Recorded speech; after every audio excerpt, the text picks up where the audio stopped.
Me mwakwaba, midindi efia amankwa tamaklo.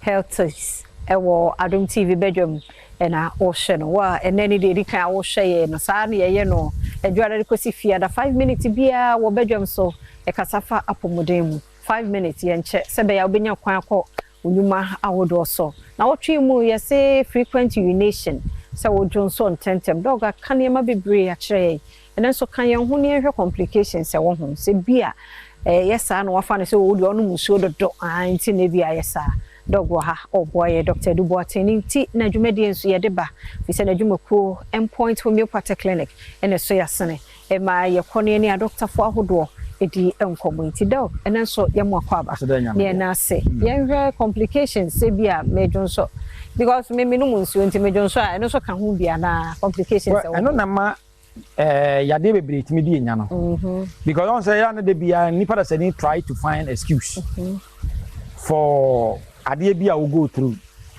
First of all, we nyanka cho bi say wo Johnson tentempe bia wonu musu ye Johnson dey say ye Johnson ye. But said ye si a chekire mu na wotwe nyina no ya kire say ke nipa da sani ordinarily no wo be Johnson be 7 to 8 times during day. Anadwo nka abro so ano bia one or twice. Just enti se wo se wo de no wo Johnson be enum kosi be du anadwo. Na asas yes say affect quality of sleep. Ade be chen na wanimu nyina ye fuafua.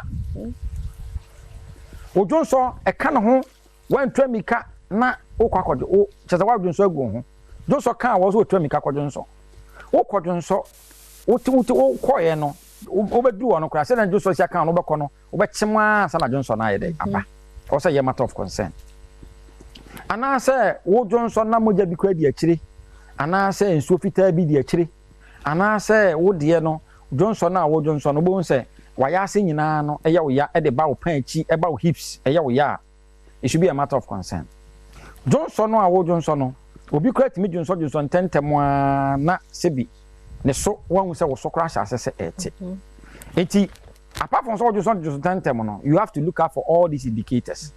Wo hwe Johnson no kala no say de sitie obi dia ase moja sufin obi dia ase clouds obi dia no Johnson gu a ase de ya yam chok bi kwa ne gu ase obi dia no scent e firimu ba na no ohye complications e wo muni bi ni say wan hwe yie say diabetes ya e bedu me be say wani e be say wo nerves okay e bedu me bi no sexually no e be affect e bedu me bi no se bi Johnson tentem ni nti no se obi wo ha na ye twa da nan e bia na free diabetes na wo nan ye twa obi ani timi fra because of diabetes. The complications no the cause of the Johnson tentem no polymituration and another frequent urination no could be diabetes e be kwame twa wo nan obi de no eye bibi e fe ne cystitis o blood na aye saa e bedu me bi wan hwe abadun so agu ho yuso krobo enti obi panyifo bebere Johnson ade ya tia woni nkora na dawa anya akora na adwon so panyina na adwon so eni nti obi wo akwantu ontimi ntu kwan hwe ya seat na oteso no obesore na wase ho say kidney so a kidney no wan hwe yie ebetime akun afi atase fasa so net complications ni bi na eni nti the cause of it bia na say prostate enlargement and cancer so a eni so kwa betime akun enti the cause of the complications of it no could be deadly. It could be idea a bit mama, maybe an hour who in Tamwa. Na and Quan could do pempen so a bit may do that stage now, a bit me. I mean, the way me the rubber car to Bemem. And Mark Crabby White made the rubber to a mobile. It made the rubber to my ass. It's near Memman. And indeed, these are the complications here.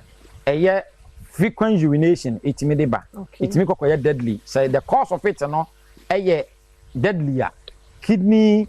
Prostate, diabetes ya o de ne ebetimi ayede e de sa wa na ba say wo sa condition we bi na wo de ya na endpoint na me recommend ya ma wo your number a wo betimi afre no ye 0244 86 70 68 0244 86 70 68 ya was Spinters Rochelle signboard Tema Committee 22 Kumase Chronom Aboahia na Techiman Hensa ɛhɔ na end point homeopathic clinic yɛwɔ. Yada say Dr. Duboate wo frɛ sisi ye obejo so na fe nkyeremu bia no odi ama o kyerɛ nso se yɛwɔ nkwane ahoɔden a yɛaka yɛn ho frequent urination na yɛnwie kura medidi afia amankwa tama